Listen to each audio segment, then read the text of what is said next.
Центр Абакана залило водой. Несколько часов назад на улице Вяткина в границах Ленина-Чертыгашева произошла коммунальная авария. На месте порыва сейчас идут ремонтные работы.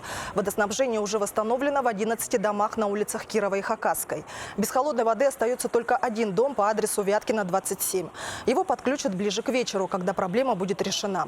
Горячее водоснабжение не нарушено. По предварительным данным, авария произошла при фрезеровании дорожного покрытия, так как труба находилась на глубине 15 сантиметров. Поврежденный участок относится к квартальным сетям, поэтому горожанам не стоит переживать о надежности водоснабжения.